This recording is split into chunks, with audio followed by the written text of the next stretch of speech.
everyone, welcome back to our YouTube channel Forward Studies. My name is Shanu Ahlawat और as we all know कि बहुत लंबे time से कोई भी वीडियो हमारे चैनल पे देखने को नहीं मिली है.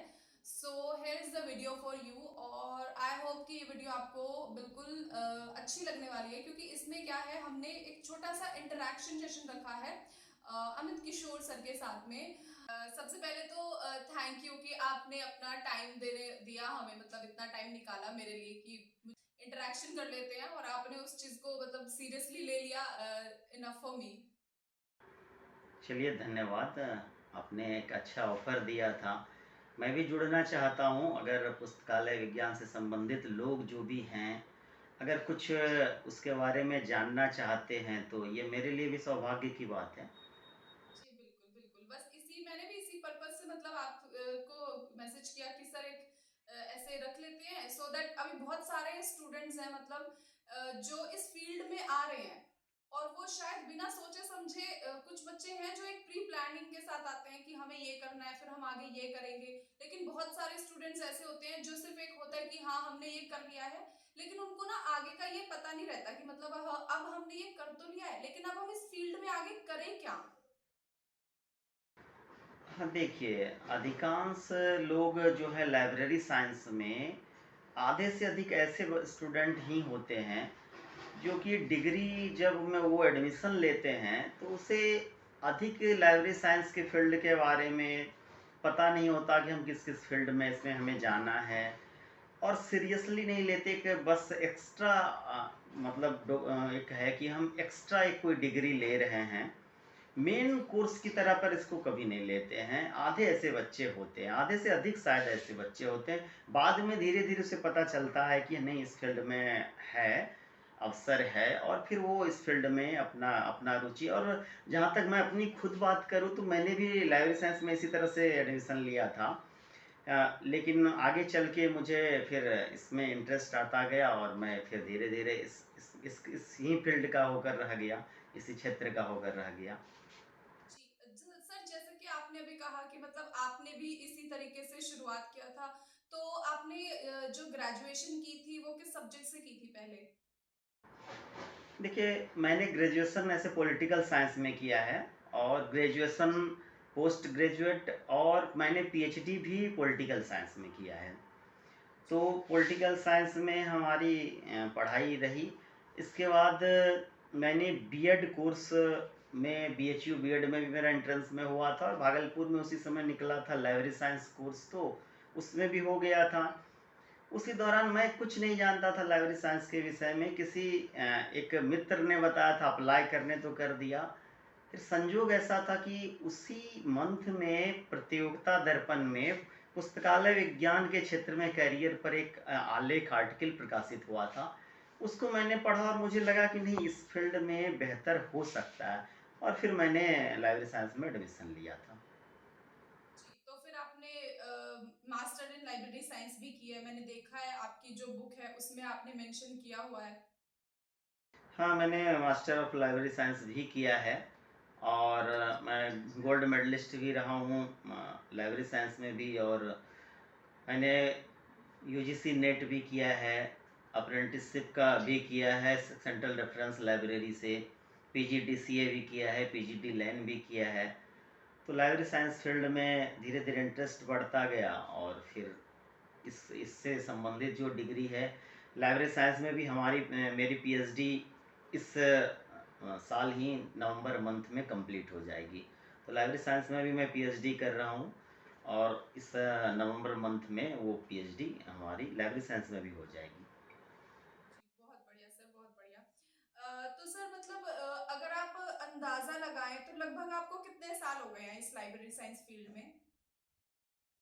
देखिए, अगर एज ए कैरियर की बात करें तो 2011 में हमने पहली बार गेस्ट लेक्चरर के रूप में लाइब्रेरी साइंस में स्टार्ट किया था। जब हमने एमलिब के बाद जब नेट क्वालिफाई किया तो गेस्ट लेक्चरर में उसके उसके बाद शुरू किया।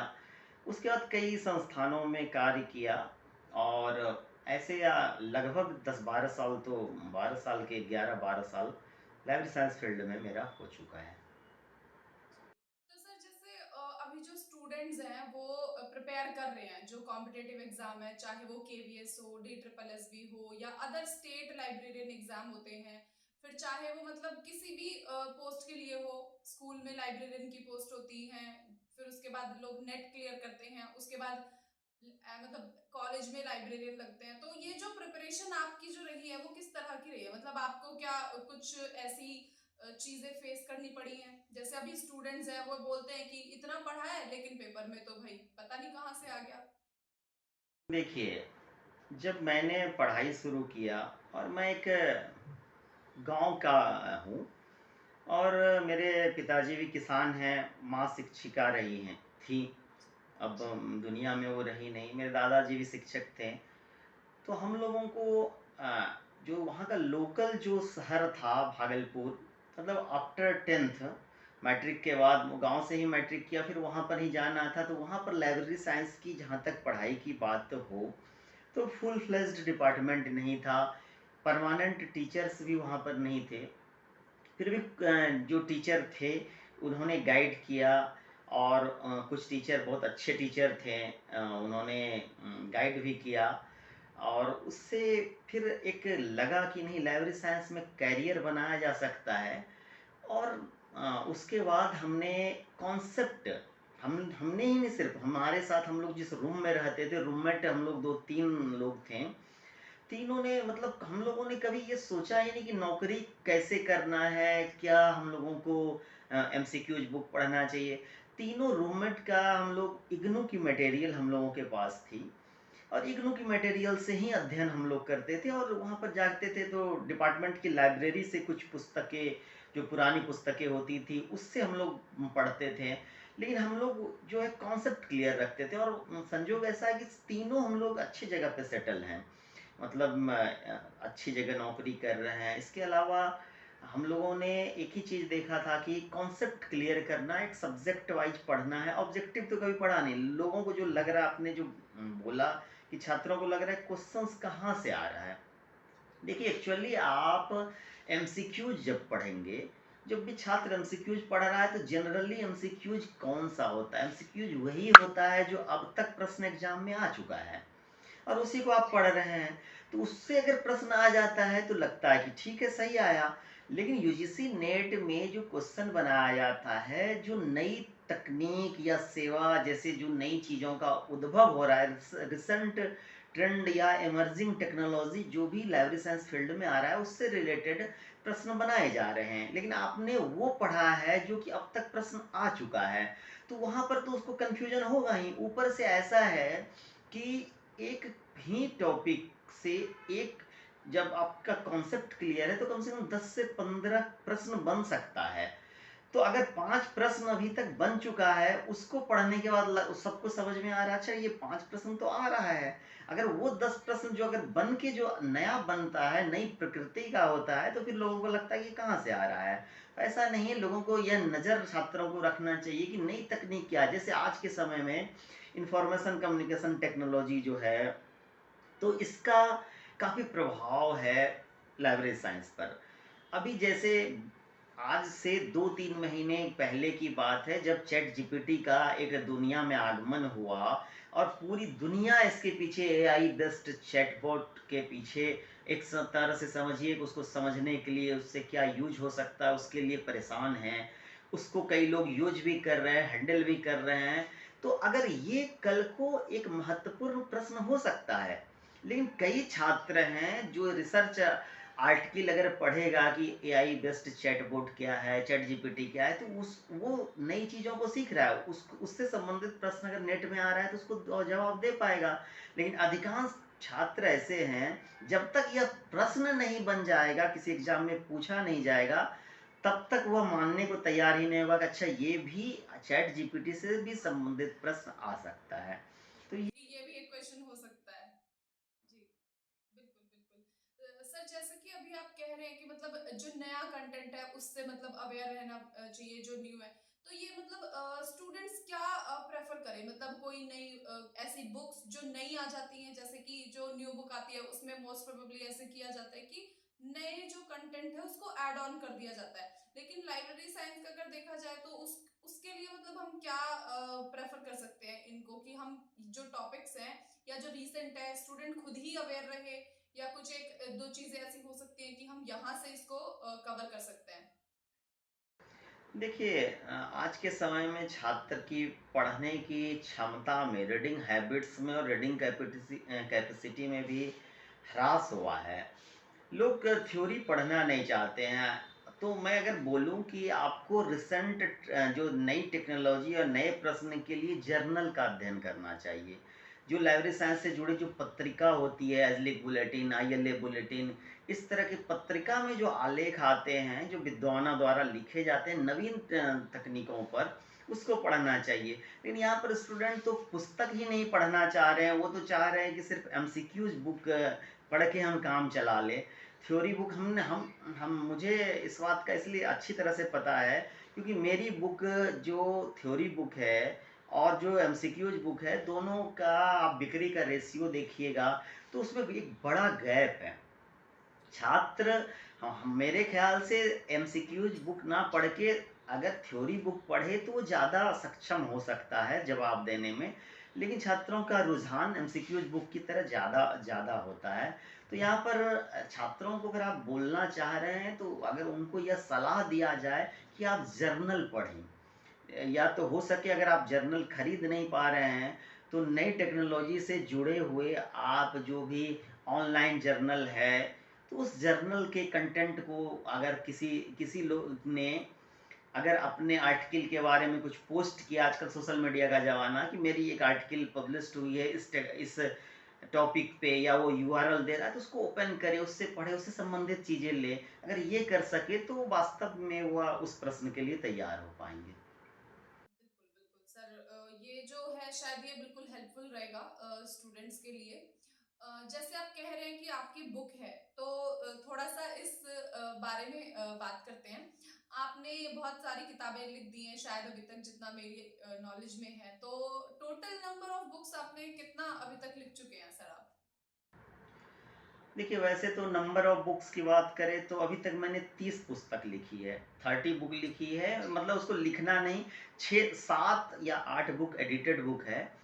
और उसमें कई ऐसी पुस्तक है जो कि सिर्फ ना किसी पार्टिकुलर एग्जामिनेशन के लिए लिखी गई थी, और आगे चल के मतलब वो पार्टिकुलर एग्जामिनेशन के बाद वो पुस्तक अब मतलब लाइव नहीं है, उसकी टाइटल लाइव नहीं, लेकिन आज के समय में करीब करीब 10 11 मेरी जो पुस्तक है, जो वर्तमान में वो प्रचलन में है, और वह चाहे कोई भी एग्ज़ाम हो उसके लिए उपयोगी है। और अमेज़न फ्लिपकार्ट वगैरह जगह पे भी लगातार सेल के मामले में भी वो अच्छी रैंकिंग पे रहती है। जी, जी। तो आप मान सकते हैं कि एडिटेड बुक के अलावा मैंने करीब करीब 20 के करीब बुक लिखी है।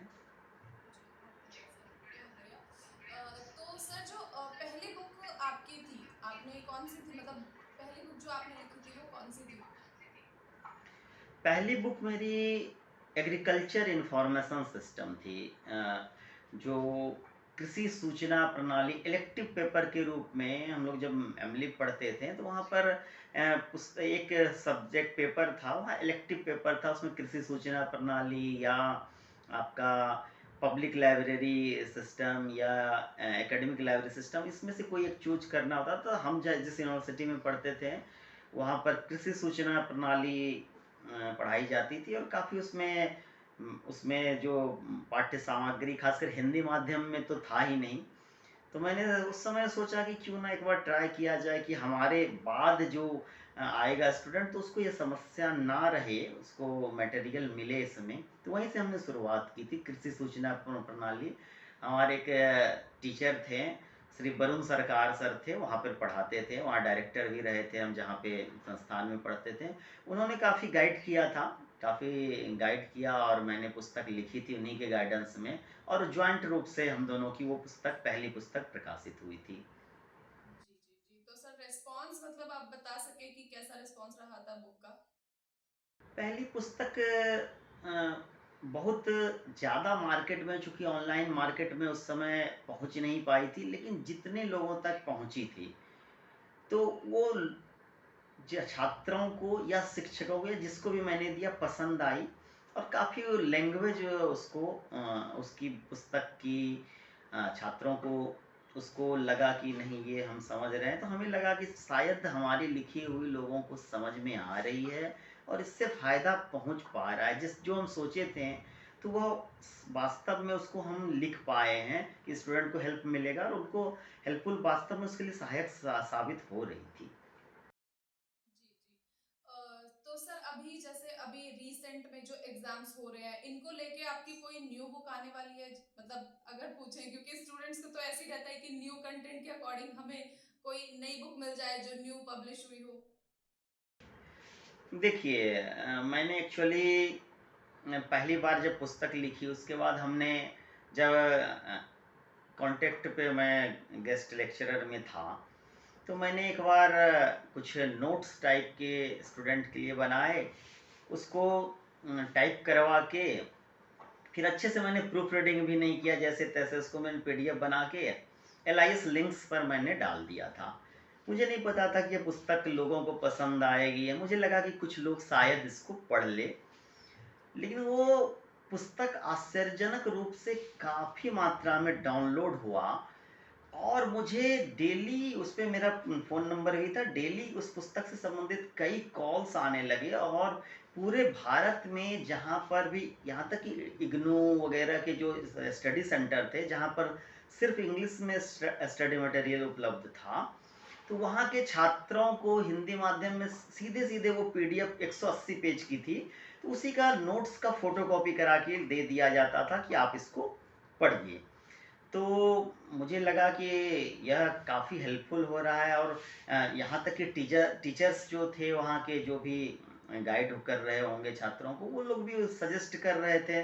तो धीरे-धीरे मुझे लगा कि मुझे लेखन कार्य को आगे बढ़ाना चाहिए, और फिर मैंने इसमें लिखना शुरू किया, और 2016 में मैंने पहली बार कॉम्पिटिटिव बुक लिखा था, और वो राजस्थान थर्ड ग्रेड लाइब्रेरी के लिए, लाइब्रेरियन के लिए एग्ज़ाम में लिखा था।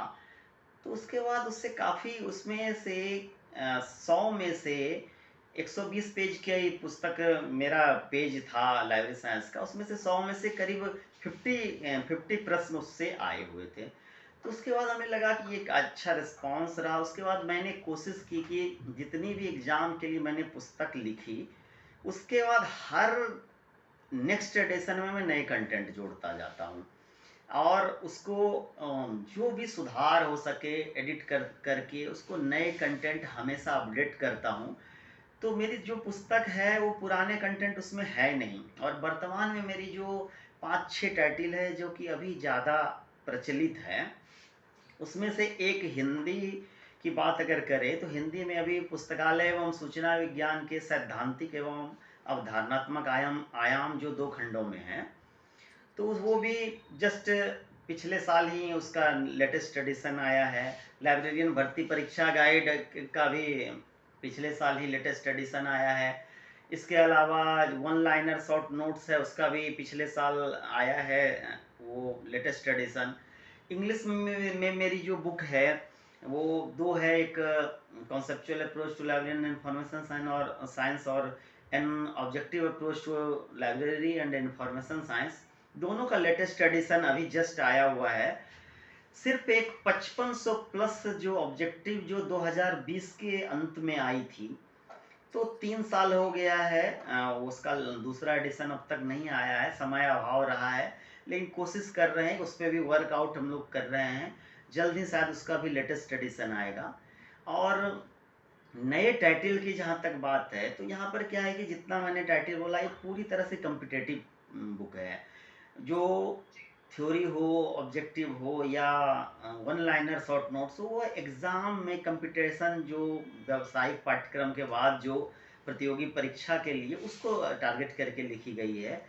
जल्द ही मेरी प्लानिंग है कि क्लासिफिकेशन और कैटलॉगिंग पर एक रेफरेंस बुक, प्रैक्टिकल पर भी बुक लिखा जाए और रेफरेंस बुक भी लिखा जाए, तो उसके लिए भी जल्द ही कार्य करेंगे। ये तो बहुत ज़्यादा हेल्पफुल हो जाएगा ये स्टूडेंट्स के लिए, क्योंकि जो इग्नू वाले स्टूडेंट्स होते हैं उनको तो हार्डली मतलब कुछ भी प्रैक्टिकल करने के लिए मिलता है, तो ये उनको पता हो सकता है कि मतलब हाँ चलो ठीक है, अगर हमने प्रैक्टिकल कुछ करके नहीं देखा है तो हमारे पास एक बुक है जिसके थ्रू हम कुछ अपनी नॉलेज में ऐड कर सकते हैं।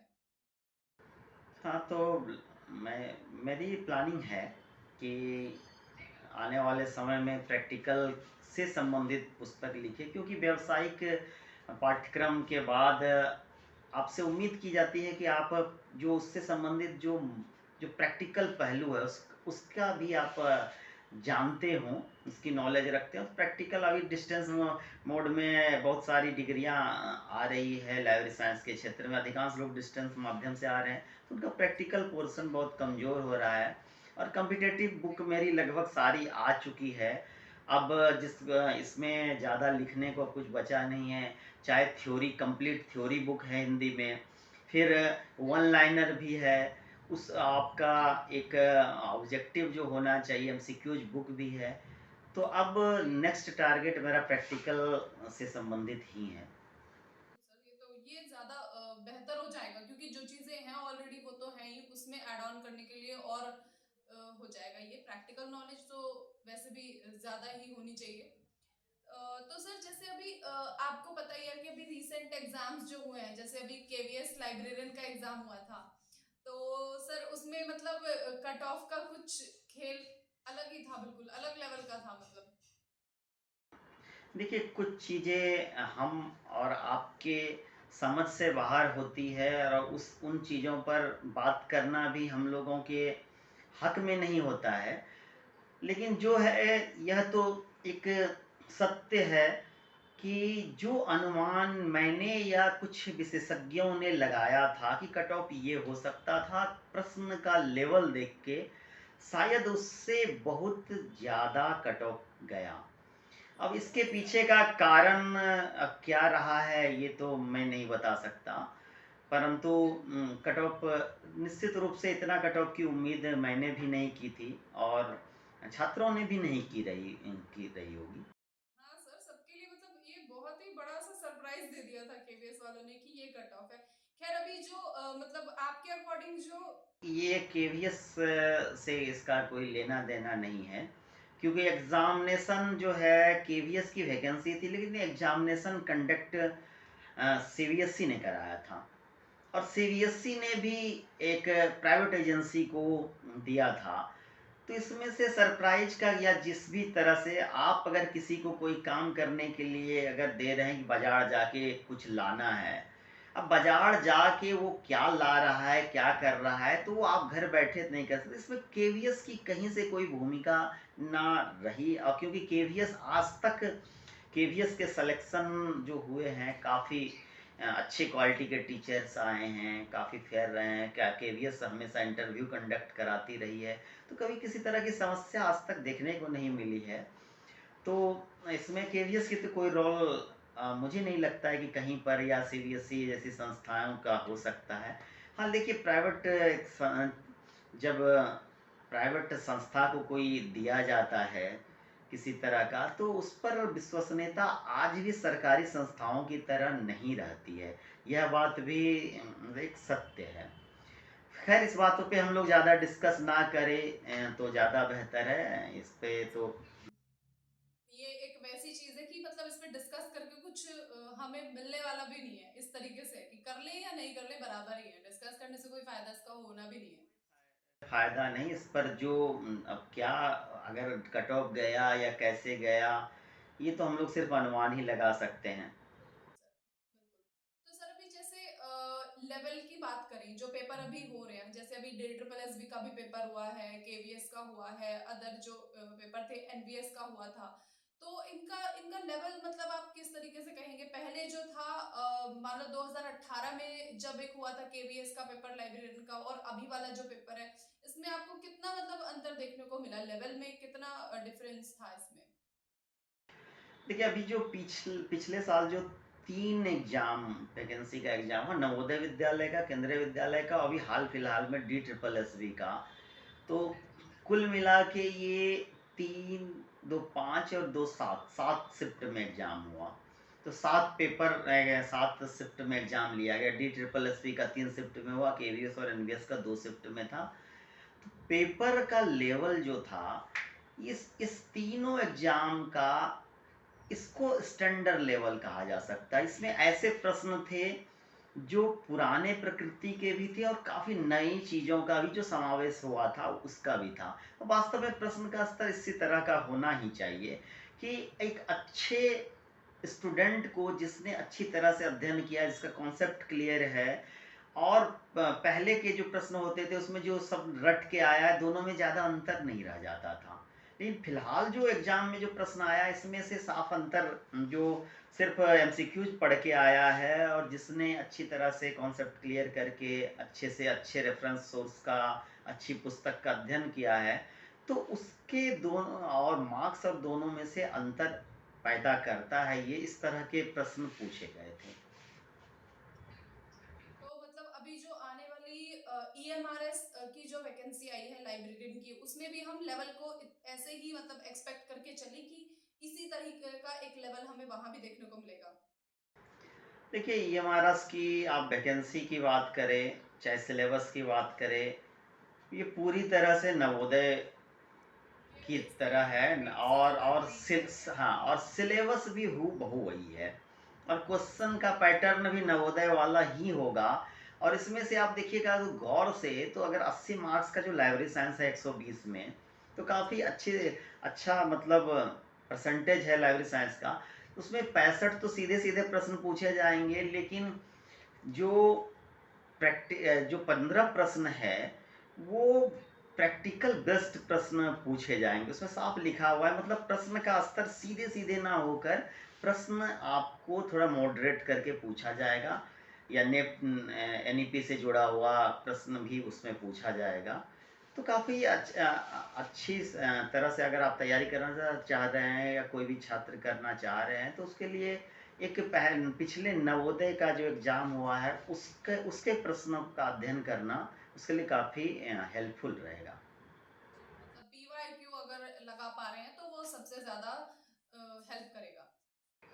हाँ, प्रीवियस क्वेश्चन जो है नवोदय विद्यालय का, ऐसे तो आप केवीएस का और DSSS का भी आप देख सकते हैं, तो ये भी।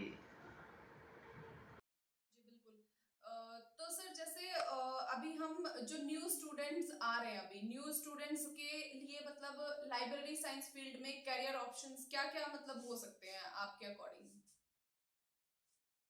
देखिए, लाइब्रेरी साइंस फील्ड में करियर ऑप्शन तो कभी कम था ही नहीं, और आज भी कम नहीं है। लेकिन लोग कैरियर ऑप्शन को, आप कैरियर ऑप्शन की बात कर रहे हैं, लेकिन कैरियर ऑप्शन के साथ साथ लोग सिर्फ गवर्नमेंट जॉब की बात कर लेते हैं। तो गवर्नमेंट जॉब और कैरियर ऑप्शन में, दोनों में अंतर है। आज के समय में प्राइवेट यूनिवर्सिटी, कॉलेज और जितने संस्थान खुल रहे हैं, रोज अगर आप देखें तो सरकारी जगहों से ज़्यादा, अगर किसी डिस्ट्रिक्ट में अगर सरकारी 5 स्कूल खुल रहा है, तो एक साल में करीब 25 स्कूल, सीबीएसई एफिलिएटेड स्कूल खुल जाता है। यूनिवर्सिटी की भी एक राज्य में अगर आप देखिए तो हर साल हर स्टेट में 3-4 प्राइवेट यूनिवर्सिटी खुल रहा है। तो कोई भी यूनिवर्सिटी हो, कॉलेज हो, बीएड कॉलेज हो, टेक्निकल कॉलेज हो, सब जगह लाइब्रेरियन की ज़रूरत तो है, करियर अपॉर्चुनिटी है। लेकिन सरकारी को ही लोग करियर अपॉर्चुनिटी मान ले तो एक अलग बात है। हाँ, ये अलग बात है कि ये बात आप जो कह रहे हैं ना गवर्नमेंट वाली, ये बिल्कुल आप सही कह रहे हैं। मतलब लोग गवर्नमेंट जॉब वाले को एक अलग रेस्पेक्ट देते हैं, अदरवाइज जो प्राइवेट कर रहा है सेम पे ग्रेड पे भी होगा ना, मतलब उसका पे स्केल सेम होगा तो भी थोड़ा सा अलग जज कर लेते हैं मोस्ट ऑफ दी पीपल। वो भी है। दूसरा क्या है कि आज के समय में आप देखिएगा गौर से, तो लाइब्रेरी साइंस के प्रोफेशनल को जो प्राइवेट क्षेत्रों में अभी जो उसका पे स्केल या जो सैलरी दिया जा रहा है, वह जो उसको मिलना चाहिए उससे कम है। शायद इस वजह से भी लोग प्राइवेट को नहीं मान पा रहे हैं कि हम अच्छे रोजगार में हैं।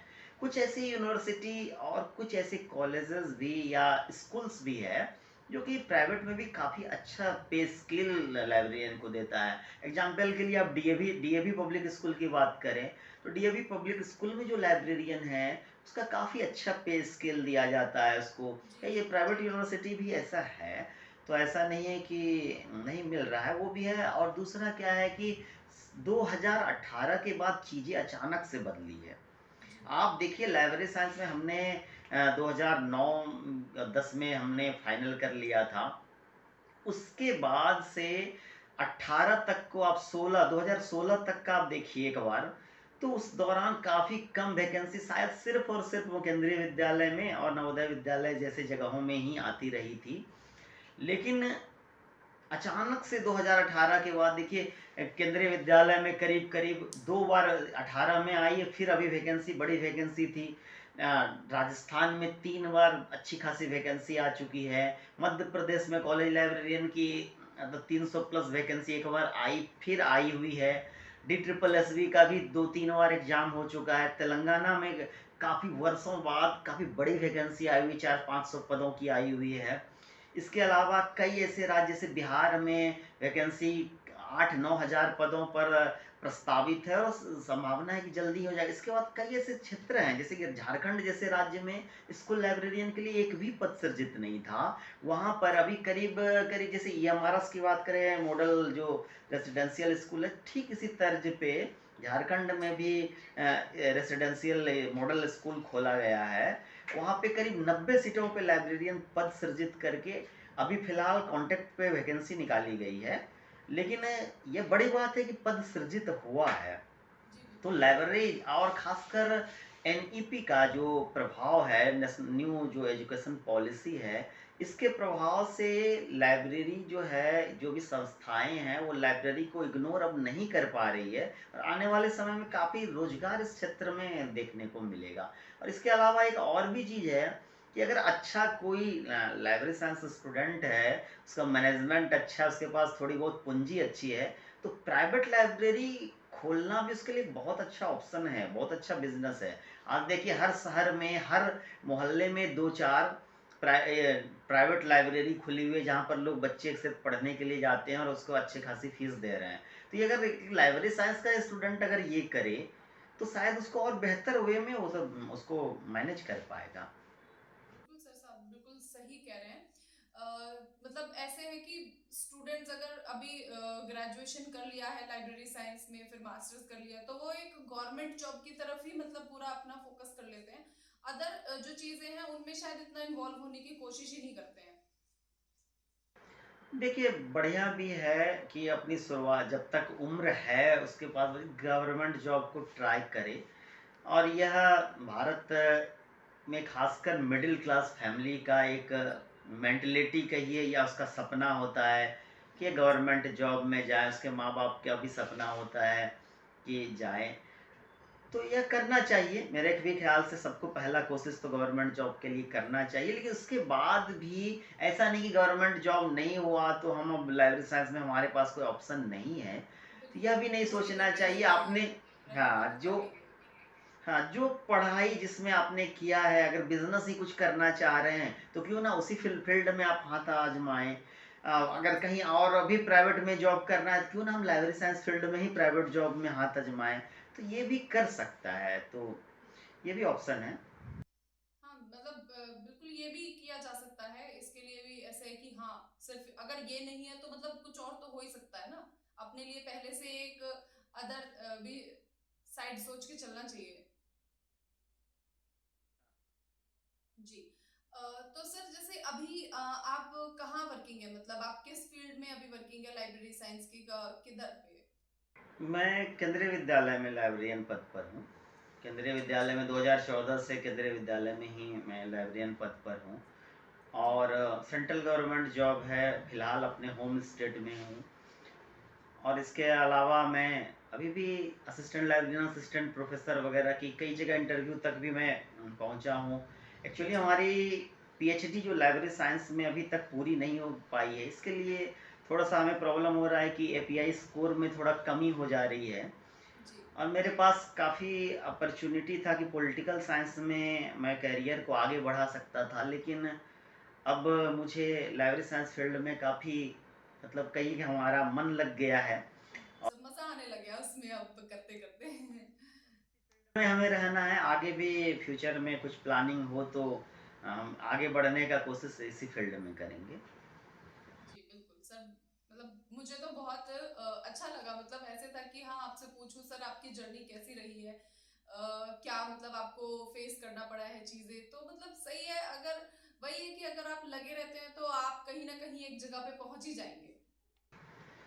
देखिए जर्नी तो आदमी को देखिए आप फेस तो लाइफ में सबको स्ट्रगल करना पड़ता है, जी। सबको। आज जो कई स्टूडेंट्स, आज मैं मैसेज देना चाहूँगा उन स्टूडेंट को भी कि जी। जो सुन रहे हैं कि कई लोग प्रश्न पूछते हैं, चैट करते हैं, तो हम लोग समय अभाव के कारण जवाब नहीं दे पाते हैं कि केवीएस की हमने खूब अच्छी तैयारी की थी बिल्कुल। और ये हमारा जो उम्मीद से ये रहा, हमारी वैकेंसी नहीं हुई या इस वे में नहीं हुआ, तो अब मैं इस लाइब्रेरी साइंस फील्ड को छोड़ रहा हूँ।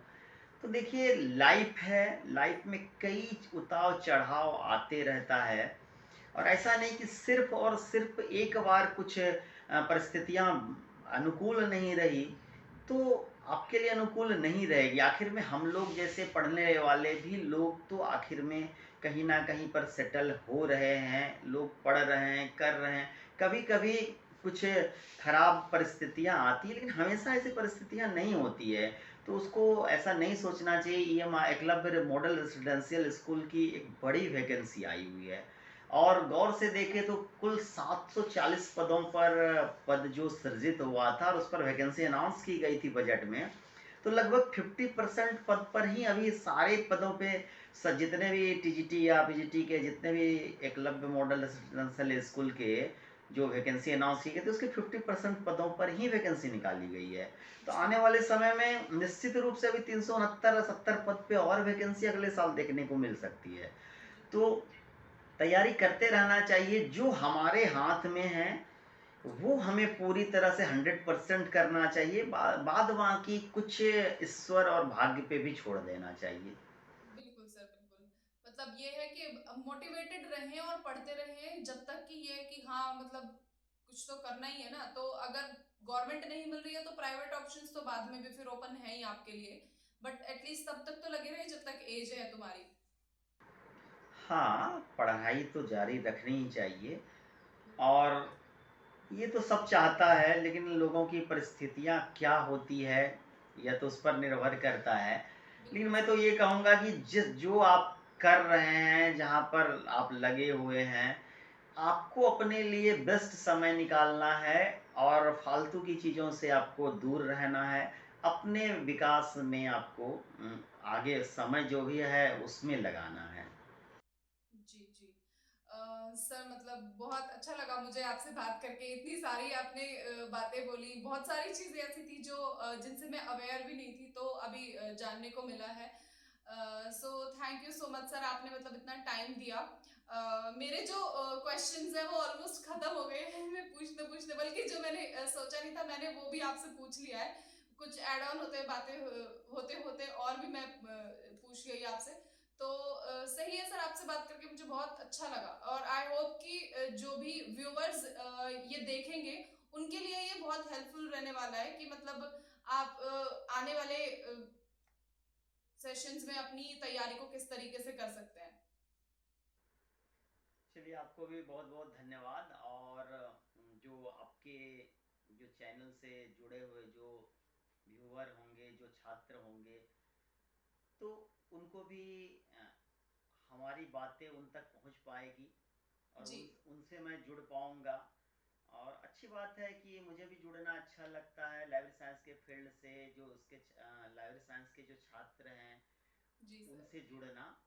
जी। तो अच्छा लगा आपसे बात करके और उम्मीद जी। है जी। कि आगे भी कभी आप अगर करना चाहेंगे, कुछ और भी बात जी। करना चाहेंगे कभी, जी। तो मैं बिल्कुल। समय निकाल पाऊंगा। इसलिए आप लोगों बिल्कुल को सर। भी बहुत बहुत धन्यवाद और जो भी देख रहे होंगे सबको मेरी बिल्कुल। तरफ से उनके उज्जवल भविष्य की शुभकामनाएं। जी। आप लोग अच्छा करिए, मेहनत करिए और जो गोल है आपका उसको आप लोग पाए। धन्यवाद। Thank you sir.